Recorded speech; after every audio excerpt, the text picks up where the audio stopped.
Bem-vindos para mais um vídeo e para mais uma apresentação de um livro, e hoje eu vou falar de um assunto muito delicado, derivado a tudo aquilo que se tem estado a passar com o conflito da Rússia e da Ucrânia, e decidi por isso fazer um vídeo sobre Vladimir Putin, o livro de Michel Etchaninov, que escreve Na Cabeça de Vladimir Putin, ou seja, um livro em francês, Dans la tête de Vladimir Putin, e eu decidi fazer isso, e vou já explicar porquê, mas antes quero dizer que este vídeo vai ser dividido em duas partes. A primeira parte sobre o livro de Michel Etchaninov, Na Cabeça de Vladimir Putin, e quem é Vladimir Putin, e a segunda parte, o conflito da Ucrânia e da Rússia. Vou tentar fazer isso num vídeo, vou ser rápido e vou começar pelo livro de Michel Etchaninov. Mas antes,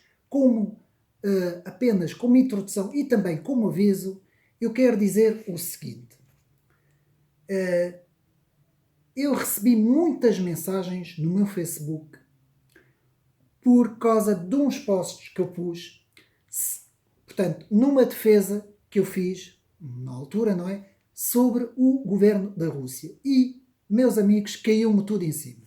E aquilo que eu quero aqui dizer é que este vídeo, eu não vou tomar partidos de ninguém, não vou tomar partidos nem da Rússia, nem vou tomar partido da Ucrânia. Apenas vou aqui apresentar os factos, vou aqui apresentar uma pequena e rápida biografia de quem é Vladimir Putin, o que é a Rússia hoje e os principais, rapidamente, traços do conflito entre a Ucrânia e a Rússia.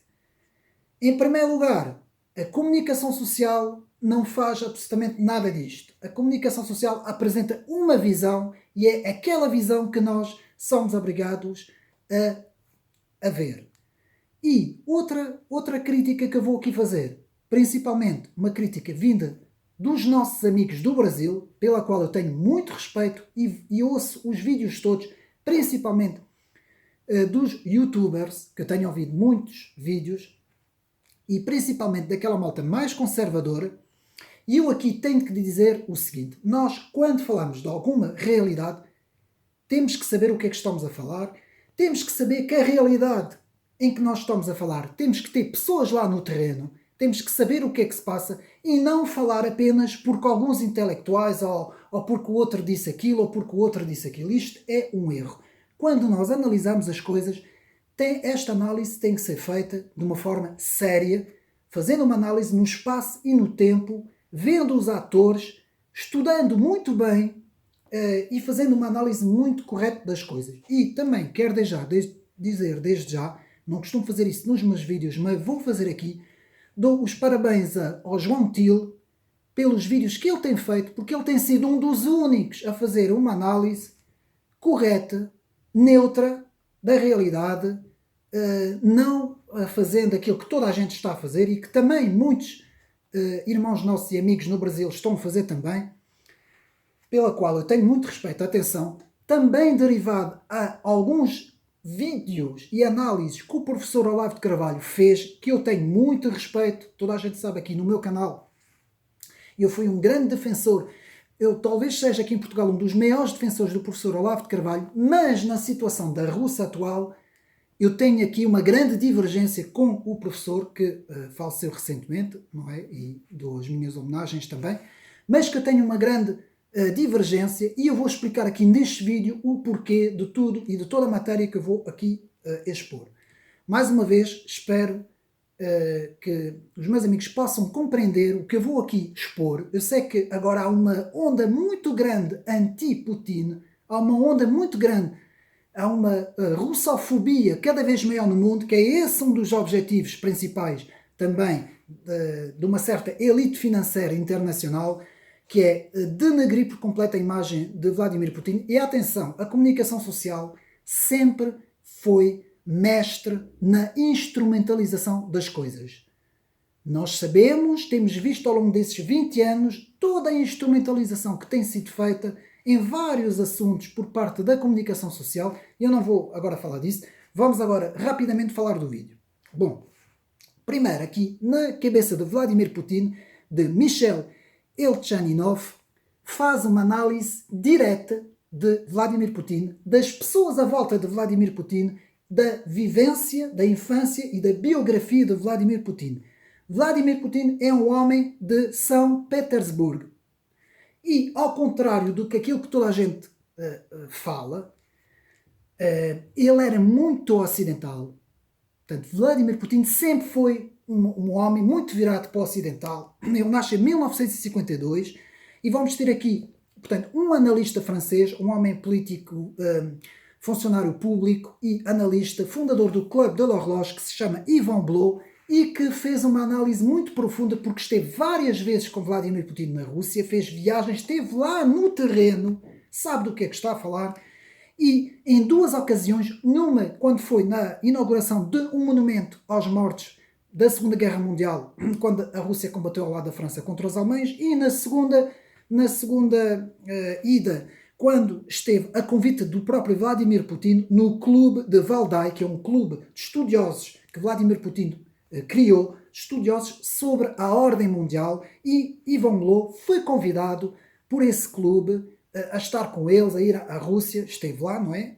Em várias partes na Rússia, e uma delas foi convidado para uma inauguração de uma igreja dentro de uma caserna. E ele explica num dos seus vídeos como ele ficou espantado ao ver a união entre os sacerdotes da igreja ortodoxa e os militares da própria Rússia. E ele explica todo este alinhamento que existe entre a igreja ortodoxa e a nova visão da Rússia. E eu aqui devo dizer, mais uma vez, outra questão.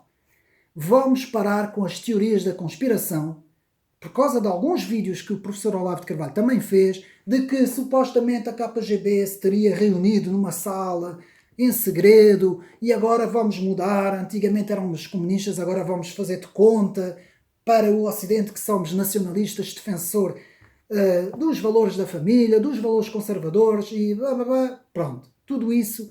Isto é tudo, vamos parar com essas teorias das conspirações, porque isto é tudo um erro e eu penso que nós devemos analisar as coisas como elas são no espaço e no tempo e parar com divagações.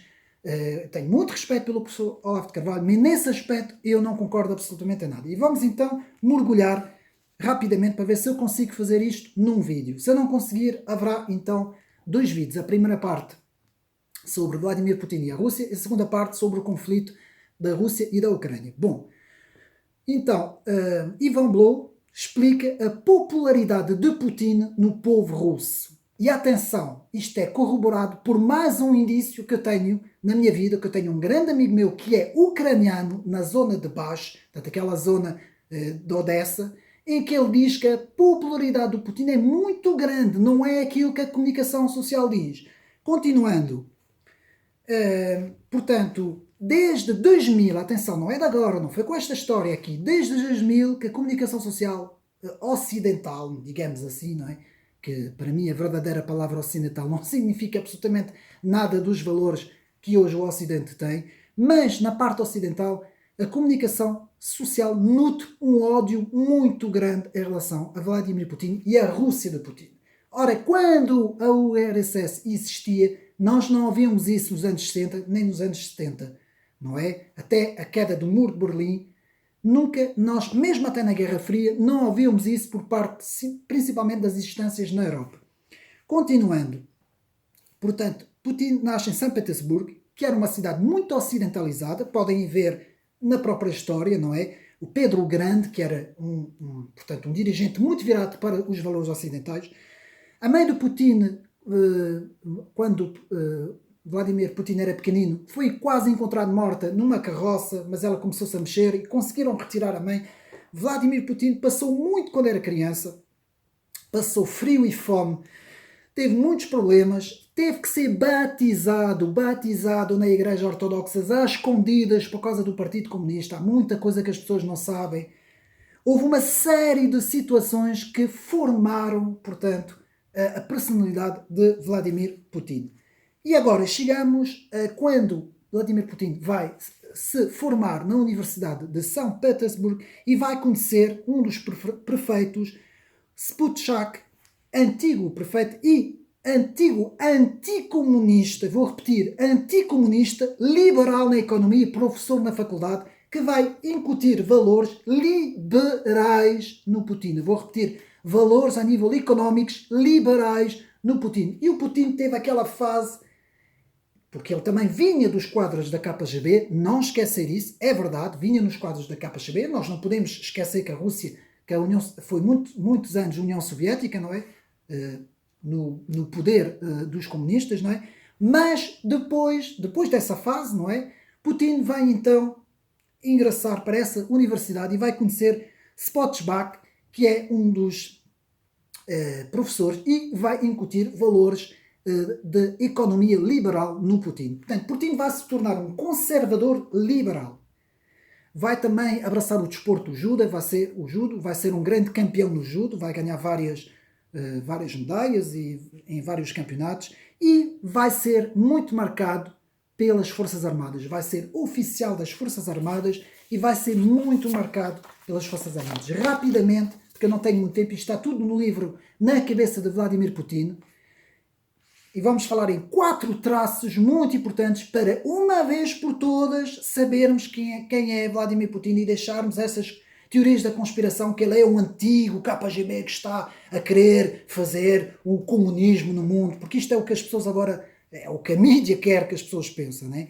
Então há 4 traços importantes de Vladimir Putin. Foi oficial das Forças Armadas, com influência muito grande nos valores das próprias Forças Armadas, não é? Tanto valor das Forças Armadas como oficial. Segundo traço muito importante, foi um economista muito marcado pelo Spotsbach, não sei se é assim que se diz, capitalista liberal, professor na universidade onde Putin, portanto, cursou. Vai ser muito marcado pela religião ortodoxa. O próprio Ivan Bloch explica que quando esteve várias vezes com Putin, Putin mostrou a ele várias igrejas, museus, vários ícones, vários quadros, várias referências à igreja ortodoxa. Eles lá têm um forte carisma na igreja ortodoxa e Putin é um forte apoiante da igreja ortodoxa. E quarto traço e último traço para avançarmos no vídeo, Putin é um patriota defensor dos valores da família tradicional. E agora vou dizer mais uma coisa. Analisando o livro Na Cabeça de Vladimir Putin, que eu li, Putin nem sequer é muito na direita. Portanto, fazemos um traço político de Vladimir Putin na Rússia. Existe, portanto, a esquerda, a direita e o centro. E aquela mais a extrema-direita e mais a extrema-esquerda. Putin é de centro, nem sequer é um homem da direita. Há muita gente muito mais à direita na Rússia do que o próprio Vladimir Putin. Putin até é um homem muito calmo, portanto não é nada daquilo que pintam, portanto, em relação ao Vladimir Putin. Rapidamente, no livro de Michel Etchaninov, este livro que eu tenho aqui, Dans la tête de Vladimir Putin, Na Cabeça de Vladimir Putin, vou ler rapidamente algumas partes do livro. Alguns quadros do Partido da Rússia recebem uma prenda, estou a fazer a tradução diretamente em francês para português, recebem uma prenda singular na administração presidencial. Várias obras, vários livros de 3 grandes filósofos. Nos Missions, a nossa missão de Ivan Ilyin. Depois outro livro, La philosophie de l'inégalité, a filosofia da inigualdade, de Nicolas Berdyaev, outro grande filósofo russo. E depois, La justification du bien, de Vladimir Soloviev, outro grande filósofo russo. Portanto, a justificação do bem, de Vladimir Soloviev. 3 obras, Soloviev, Berdyaev e Ivan Ilyin. Esses 3 livros foram oferecidos a todos os quadros de todos os funcionários do partido na altura, portanto, isto foi em 2014, foram oferecidos a todos esses quadros na própria Rússia, na própria administração de Vladimir Putin, para ver o pensamento conservador. Esses 3 filósofos eram anti-soviéticos, anticomunistas. Mais uma vez eu repito isso para as pessoas ficarem com isso na cabeça. Portanto, a importância de ser conservador, portanto, e de estar ancrado nos valores da moral e da religião ortodoxa. Está aqui a dizer, para a missão histórica do povo russo e da Rússia milenar. É por causa disso que o Ocidente progressista, multicultural, wokista, LGBT, tudo isso que nós sabemos que se está a tornar essa nova clique mundialista, tem tanto ódio em relação a esta Eurásia da Rússia, estes valores, portanto, mais tradicionais da Rússia. E quando eu ouço dizer, os amigos lá do Brasil, que dizem que não, afinal aquilo é tudo uma encenação para enganar, é um erro completo, é desconhecimento, porque estão num continente a milhões de quilómetros da Rússia, não sabem o que é que se passa lá. Isto é a mesma coisa que dizer que António Costa, afinal António Costa é mentira, está a promover os valores do Salazar, o que é um antagónico, não é? António Costa e Salazar não tem nada a ver. O Estado Novo e o Partido Socialista é do dia para a noite, não é? Assim na Rússia também houve transição de vários governos ao longo da sua história. Portanto, continuarmos a olhar para a Rússia como a União Soviética, eu fico triste, porque depois eu sou atacado, não é? Sou atacado e fico muito triste. Portanto, rapidamente, a Rússia teve uma virada milenar, desmarcou-se do Partido Comunista do seu passado, a própria sede do Partido Comunista na Rússia, quando se entra dentro do escritório, é só quadros de santos, São Jorge, vários quadros, referências à Igreja Ortodoxa. Portanto, nós temos que parar essa loucura, portanto, que tenho visto aí. Rapidamente, portanto, vamos passar, porque eu não tenho muito tempo. Portanto, este livro é muito bom, fala de toda a biografia de Vladimir Putin, de todos os valores patrióticos, defensor da família, tudo isso. É claro que Vladimir Putin defende a Igreja Ortodoxa, as minorias lá, como a Igreja Protestante e até a Igreja Católica e outras seitas, como Testemunho de Jeová e não sei o quê, têm problemas lá. É verdade, não digo o contrário, porque Vladimir Putin, primeiro é a nação, faz tudo para defender a nação, um pouco a imagem daquilo que Donald Trump fazia nos Estados Unidos. E agora, vamos à segunda parte do vídeo, vamos ver se eu consigo, rapidamente, fazer essa segunda parte. Chegamos agora ao conflito da Rússia e da Ucrânia. Bom, este conflito não é de agora, já vem de há muitos anos. Nós temos que parar de cair nas emoções que a televisão nos mostra. Agora vai ser o mês todo a mostrar imagens de criancinhas e de sabe-se lá o quê. Vão fazer tudo e mais alguma coisa para pintar a Rússia como os maus e, portanto, o Ocidente, a elite atlantista como sendo os bons índios da fita. Bom, isso vai ser, não há nada a fazer, eu já não consigo falar com as pessoas à minha volta, as pessoas chamam-me nomes e tudo. Portanto, é muito complicado lutar contra uma comunicação social que tem hegemonia no mundo inteiro e que nós aqui em Portugal nem vale a pena acender a televisão. Não vale porque vamos ter só aquele pensamento único, portanto não vale a pena. Eu vou então resumir o que é que se passa no espaço e no tempo, por meio de factos históricos, por meio de documentos, por meio de livros, vou tentar explicar o que é que se passa.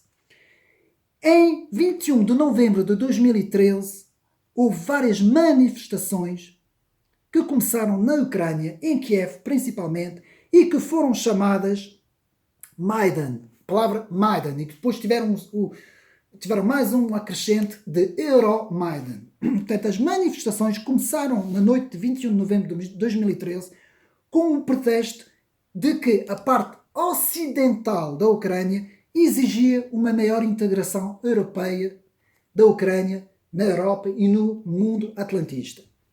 Também chamadas primaveras ucranianas, imitando as primaveras árabes, irromperam protestos na capital de Kiev após o governo ucraniano de Yanukovych ter suspendido os preparativos para a assinatura de um acordo de livre comércio com a União Europeia. A partir daqui começou as divergências, porque temos uma divisão grande na Ucrânia entre os que são atlantistas, euroatlantistas, ocidentalistas no sentido Estados Unidos e União Europeia, e os que são pró-russo, como eu chamo, portanto, digamos, euro-asianos, não é? Ou eslavos. Pronto, temos essas duas grandes visões. E nós vamos agora ver, em fevereiro de 2014, o presidente Yanukovych foi forçado a renunciar ao cargo, por causa de tudo o que se passou, e teve que fugir, pedindo asilo para Moscou. Euromaidan, que quer dizer Europraça, essas manifestações na noite de novembro de 2013 levantaram, portanto, uma ideia nova de que a Ucrânia podia ser podia ter a sua entrada na União Europeia e também na OTAN. Ou seja, aqui fica também dito que é muito mais fácil entrar na OTAN do que na União Europeia. Na União Europeia é muito complicado, é muita burocracia, é um processo muito demorado, mas enquanto que entrar para a OTAN é muito mais fácil. E os russos sabem disso. Nós temos que ver aqui, que eu não estou aqui a defender nem uns nem outros, temos que ver que aqui há uma visão russa e há uma visão mais atlantista da Ucrânia, não é? Portanto, e agora vamos ver a composição política do país nessas manifestações e que ainda hoje perdura. Então aqui nós temos aqui uma coisa muito, muito, muito paradoxal, que é muito complicado de analisar e que não se vê isso na comunicação social, que é o seguinte. Temos dois grandes grupos divididos em 4. Temos o primeiro grupo, que são grupos de extrema esquerda, grupos cosmopolitas, progressistas, imigracionistas, LGBTs, tudo aquilo que nós sabemos, e financiados por grandes financeiros norte-americanos, inclusive um deles, George Soros. As fontes no livro de Lucien Cerise, Maidan, La guerre hybride de l'OTAN. Portanto, Maidan, a guerra híbrida do OTAN. É uma fonte do próprio Lucien Cerise. E depois temos outro grupo da extrema-direita, que são grupos mais numerosos, muitos grupos de extrema-direita, também eles, portanto, euroatlantistas, defendendo esta visão da saída da Ucrânia e da Rússia. Que são grupos euroatlantistas, mas que são neonazis. E aqui temos um paradoxo, porque temos a União Europeia, temos o Fórum Económico Mundial, temos Washington e os Estados Unidos, o governo de Biden, e temos toda essa gente a defender esses grupos que são neonazis. E depois olham para o Eric Zemmour e a Marine Le Pen e chamam fascistas a eles. Portanto, isto é um paradoxo que eu nunca vi nada assim. Como é contra a Rússia já não faz mal. Já podem ser. É contra a Rússia já não faz mal. Portanto, há aqui uma hipocrisia muito grande e é, mais uma vez, desconhecimento das pessoas. E depois temos mais dois grupos. Então, agora temos os grupos financiados pela Rússia, que são grupos euroasianos, eslavos, que também são eles da extrema esquerda, mas que são nacionalistas, sim senhor, da extrema esquerda nacionalistas, e depois temos os da extrema direita, também patriotas e nacionalistas. Portanto, temos esses dois campos divididos em 4 grupos. Isso tudo fomenta uma grande confusão no meio daquela Ucrânia, dividida em 2 partes, a parte ocidental e a parte cá em baixo, que vai apanhar Odessa, que vai apanhar aquela parte toda depois, mais a este, onde estão as 2 províncias que nós vamos falar, não é? Que tem aqui uma importância muito grande. Portanto, os dois lados, o governo de Kiev, com o seu presidente Volodymyr Zelensky, pró-ocidentalista, e depois temos, então, os governos das regiões proclamadas independentes, agora pela Rússia, Donetsk e Luhansk. E aqui está o grande problema, porque ali há muita divisão, há muitas ideias. Uns querem fazer parte da Rússia, outros querem fazer parte do Ocidente. Não vou tomar partidos, porque depois ainda me vou criticar, ainda vão dizer que eu aqui só estou a explicar as coisas como elas são. Então agora vou falar rapidamente em 5 pontos importantes deste conflito, que praticamente a comunicação social pouco ou nada fala. Primeiro, ponto número 1, a expansão da NATO, cada vez mais, maior expansão, quase às portas da Rússia. Isso também ninguém fala, não é? Que as concessões que foram dadas a Vladimir Putin nunca foram respeitadas e a NATO vai avançando e vai colocando, portanto, as suas bases todas praticamente à porta da Rússia.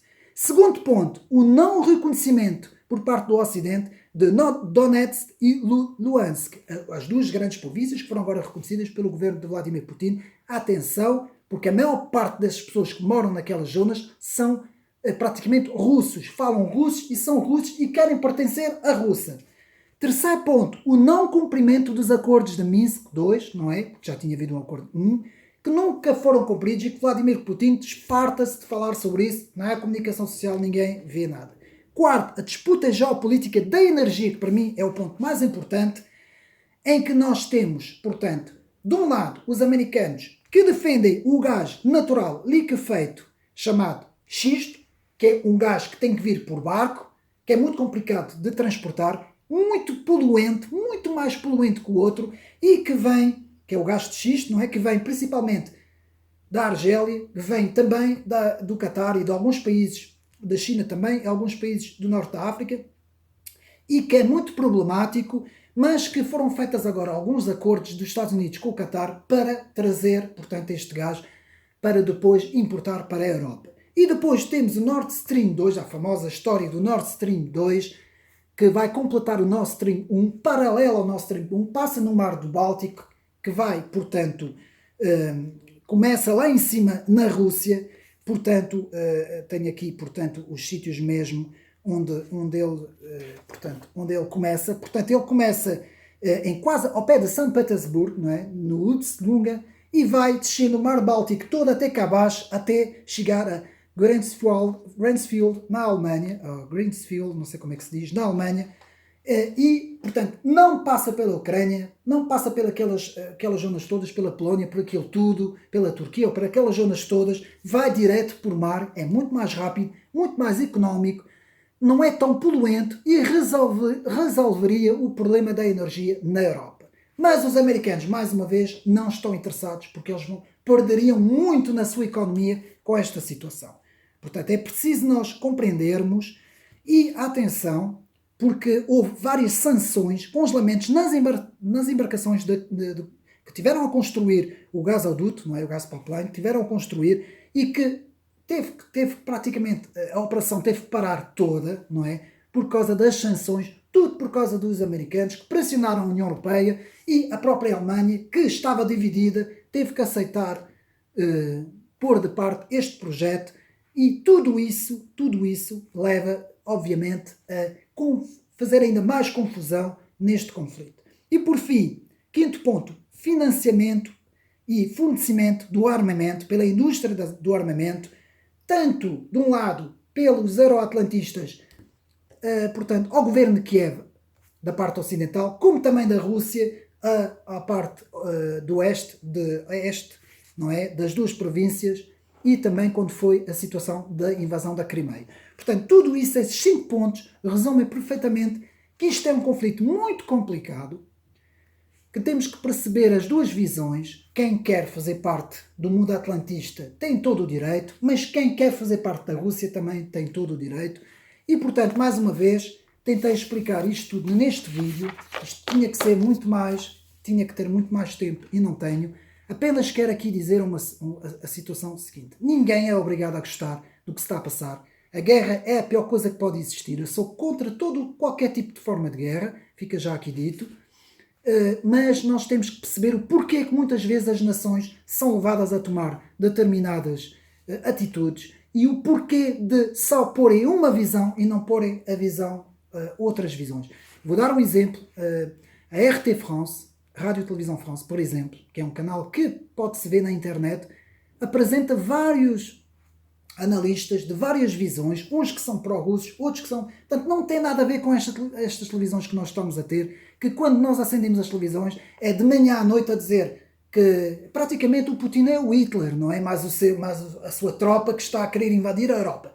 É a sensação que eu fico quando eu ouço a comunicação social. E eu acho que as coisas não são assim. Não se fala daqueles grupos terroristas, neonazis, da Ucrânia, que estão a matar milhões de pessoas. Não se fala nos genocídios que aconteceram também lá nessas duas províncias, daqueles que não queriam, portanto, fazer parte da Rússia, não é? De todas essas coisas que aconteceram. Há muita coisa que é ocultado e eu acho lamentável, mais uma vez eu digo, eu acho lamentável, portanto, tudo o que estão a fazer e tudo o que estão a criar e depois a falta de informação.